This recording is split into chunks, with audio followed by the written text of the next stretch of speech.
Guinée aussi. Là, c'est comme ça au Ghana. Le pourquoi c'est interchange, c'est au Ghana comme ça là.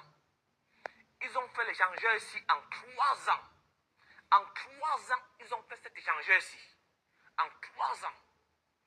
Cela a coûté 60 milliards de francs CFA. Cet échangeur-ci, il a coûté 60 milliards de francs CFA. Construit en 3 ans. En 3 ans, au Cameroun, avec 100 milliards.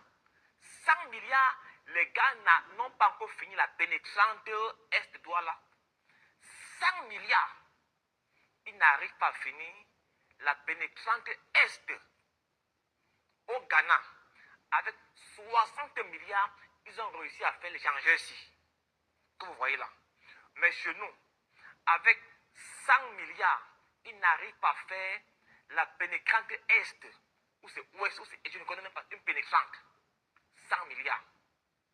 Je vous invite maintenant à écouter ce reportage. Écoutons. La pénétrante Est de la ville de Douala nécessite des voies de contournement afin de réduire la souffrance des usagers qui durent depuis des semaines.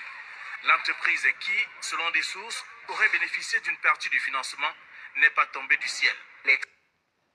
25, près de 66 femmes ont perdu la vie des suites de violences physiques. Ce chiffre de la plateforme Griotte illustre à merveille l'ampleur et la gravité du phénomène au Cameroun. La principale cause de tous ces féminicides, le silence persistant des victimes qui préfèrent mourir à petit feu au lieu de dénoncer leur bourreau. Le plus souvent, cette violence est d'abord insidieuse, c'est-à-dire qu'elle s'installe progressivement, elle est incrémentale et la femme développe comme un esprit d'habituation. Quel est le modèle éducatif qu'elle a reçu? Est-ce qu'on lui a dit que l'homme est essentiellement violent parce que c'est lui qui est fort dans la famille et on lui doit respect, on lui doit soumission parce que le respect c'est une chose, mais la soumission en est une autre. Et pour le professeur Etafouda, ce silence encourage ces violences et retarde toute possibilité d'intervention pour sauver les victimes. La violence, elle peut laisser des séquelles physiques.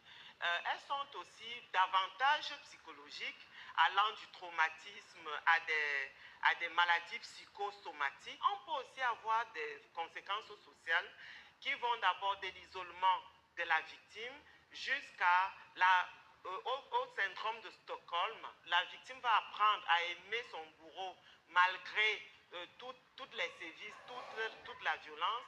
Briser le silence apparaît alors comme